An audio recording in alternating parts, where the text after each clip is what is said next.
Fear of extinction. Physiological. Definition. The fear of annihilation, of ceasing to exist. This is more than just a fear of death or how we might die. It strikes at the very heart of our fear that we will simply no longer be. Examples of triggers include the dark, flying, heights, fatal diseases. Dr. Eberstadt calls it existential anxiety and asks us to consider the panicky feeling we get if we look over the edge of a tall building.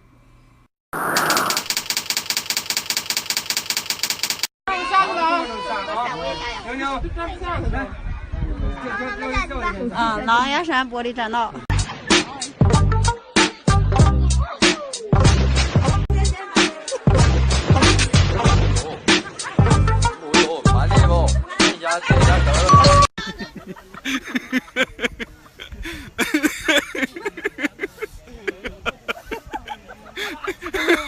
别在这长走里面的任何东西慢慢来，怕什么？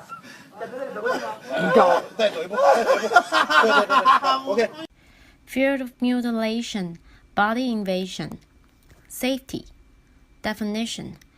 The fear of losing a part of our body, having our body's boundaries invaded, or of losing a natural function. This will be any fear where we feel physically unsafe or under attack. Examples of triggers include, in this part, we fall our anxieties about creepy crawlies like spiders or snakes, animals like dogs or sharks, and any animal you believe to be harmful. Also, anxiety about crowds, needles, germs, surgical procedures, or having to make a trip to the dentist.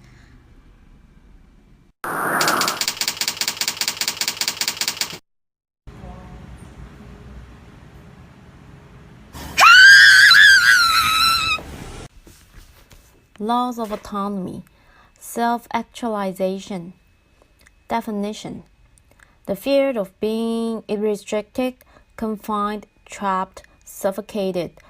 As Dr. Eberstadt puts it, the fear of being immobilized, paralyzed, restricted, enveloped, overwhelmed, entrapped, imprisoned, smothered, or otherwise controlled by circumstances beyond our control.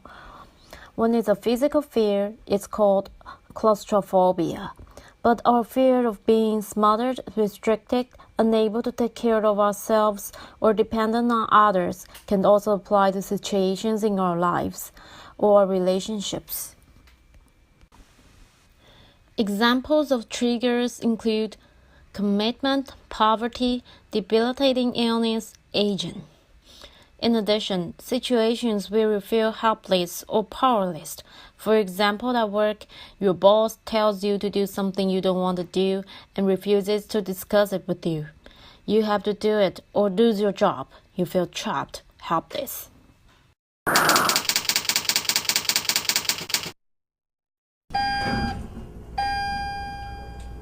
No. Yes. Hilarious. Meg! Hey. Why don't you take the stairs? You sure you wouldn't be more comfortable? God, Harold, I may be claustrophobic, but I'm not walking 10 flights.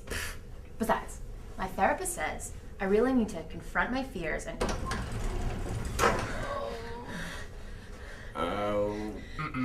No, I have Wednesdays. Allison? Fine. Get in there. No Meg, support. come here. Oh my God, everyone's so close. Everyone's so close. No, we're in a happy place. Where are we? In a happy Yeah, place. we're at the beach and we're surrounded by endless space. Oh, yeah, and there's seagulls. Yes. Oh, what sound do seagulls make? Okay, that's right. Here, so you're gonna drink this water and you're gonna count backwards from 10. Can you do that like a big girl? Uh-huh.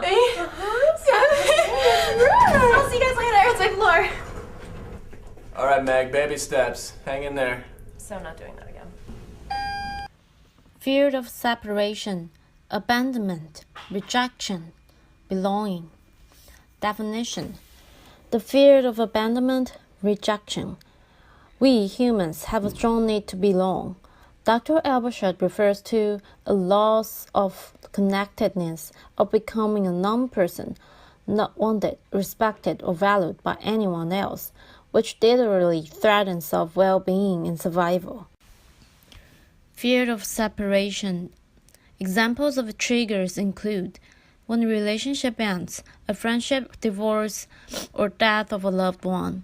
Sometimes when a relationship ends, we also lose an extended set of friends to increasing that loss of connectedness. This type of fear can also be triggered when the relationship deepens and with that an experience of vulnerability. What happens if this person I rely on leaves me? So a fear of intimacy. An argument or disagreement with someone important to us, at home or at work. Also, have you noticed that when someone ignores us or gives us a silent treatment, this often feels worse than being yelled at? Triggers can also be less obvious. Extended separation, even a voluntary one, can subconsciously trigger this type of fear.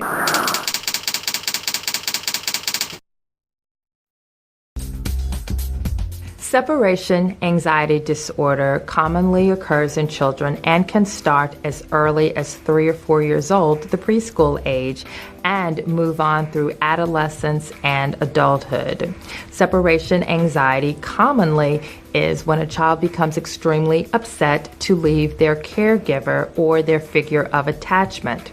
Children with separation anxiety disorder may become very tearful when left in a certain situation where they feel like they might be alone, and their tears may range from subtle crying all the way to extreme tantrums and avoidance of being left alone.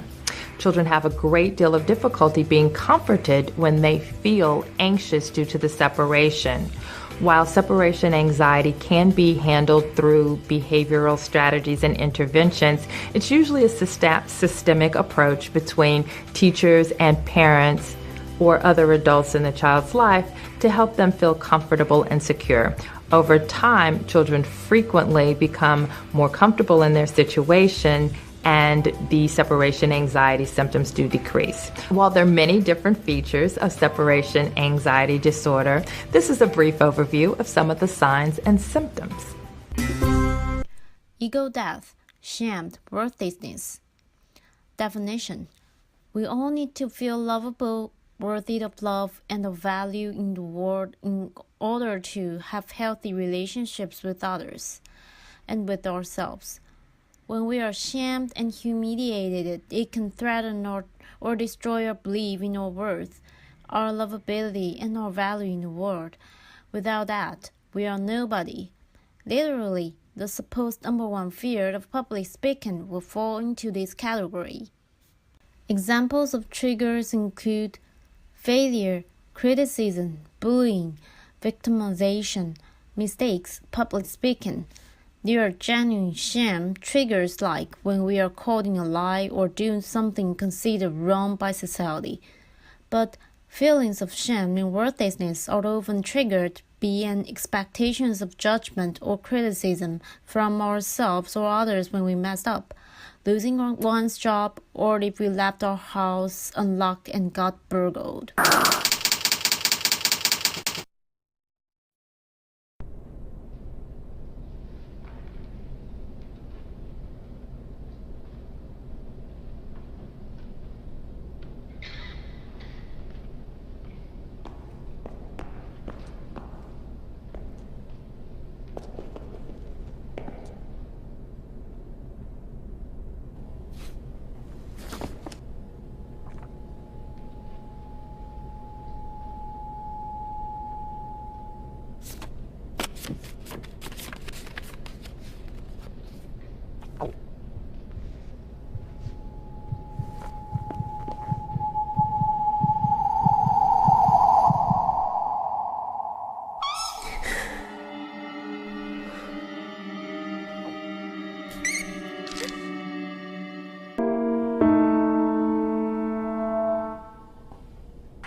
Please welcome Dr. Cassius Gagek.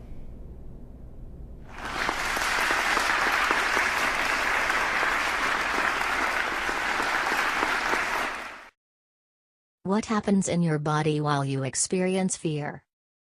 Imagine this: you went hiking in the woods, but now it has already turned dark. No one seems to be around. Suddenly you hear a noise. you freeze.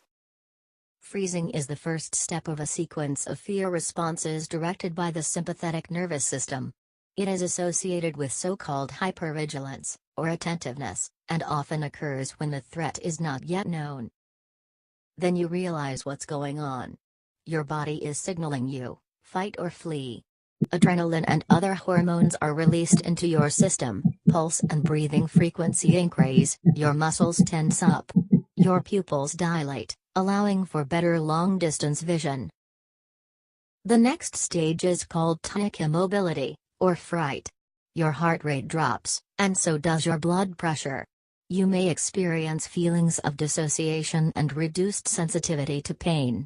This reaction is driven by the parasympathetic nervous system. The last stage is unique to humans, fainting. It especially occurs in phobias of blood or needles, and is more common among women than among men. Freeze. Flight. Fight. Fright. Faint. Not everyone goes through all of these stages every time they are frightened, but all of these are evolutionary mechanisms to increase the chances of survival under threat. Hi. Now the problem is, how can we deal with fear?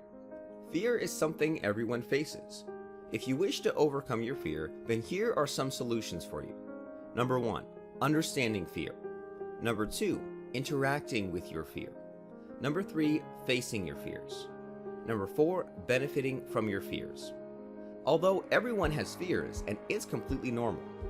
When you experience fear, physiological and emotional reactions occur, which includes racing heartbeat, sweating, anxiety, panic, etc. We all fear what we don't understand.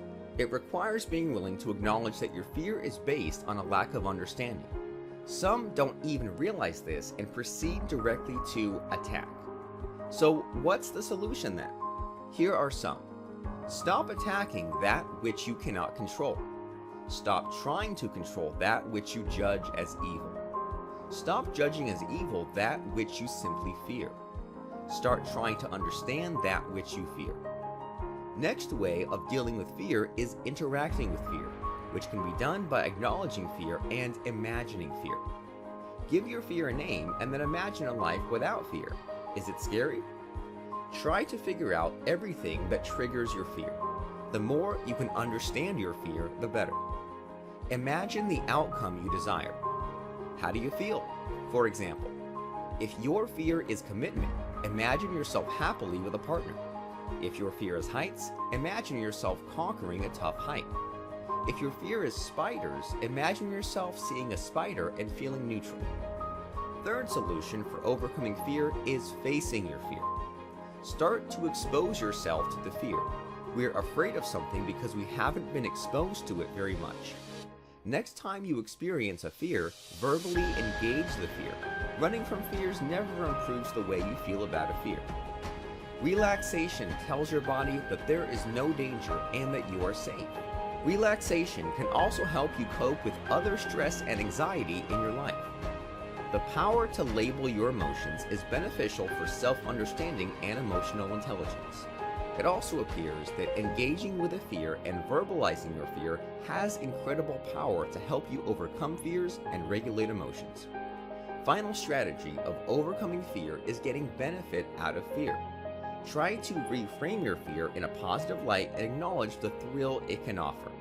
When you start seeing fear as a source of energy, you might even embrace its role in your life. Fear can be used as a tool to help us identify problems and